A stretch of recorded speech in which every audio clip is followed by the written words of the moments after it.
গ্রহের প্রসন্নতা বা গ্রহ বৈগুণ্য হেতুই মানুষের বল, বুদ্ধি, সৌন্দর্য, ঐশ্বর্য, জ্ঞান, ধর্ম ও সুখ দুঃখের তারতম্য ঘটে।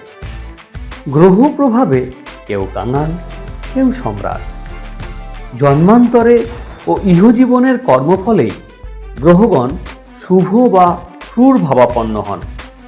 যিনি যে ধর্ম জাতিরই মানুষ হন, গ্রহকে প্রসন্ন বা অনুকূল না রাখতে পারলে বিপদ থেকে রক্ষা নেই। এই গ্রহকে প্রসন্ন ও অনুকূল করার 9টি উপায় অবশ্য আছে।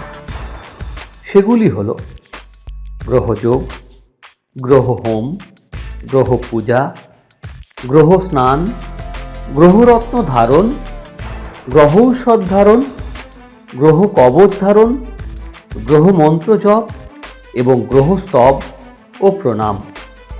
আর এই স্তব ও প্রণামে গ্রহ দেবতারা সবচেয়ে প্রসন্ন হন ও সুদৃষ্টি দেন। তাই বঙ্গবার্তা গ্রহদের তুষ্ট করার জন্য সেই স্তব ও প্রণাম জানাচ্ছে আপনাদের। জানিয়ে রাখি, গ্রহগণের মধ্যে মঙ্গল, শনি এবং রাহু ও কেতু স্বভাবতই ক্রূর প্রকৃতির। তাই তারা বিরূপ হলে মানুষের দুঃখের আর অন্ত থাকবে না। এই গ্রহ দেবতার মধ্যে শনির দৃষ্টি ভয়াবহ। তারই দৃষ্টিতে দেবাগ্র পূজ্য গণপতির মুন্ড ছিন্ন হয়ে গজানন হয়েছিল। ফলে মানুষ তো দূরস্ত, স্বয়ং দেবতারাও এই গ্রহের কোপ দৃষ্টি হতে রক্ষা পান না।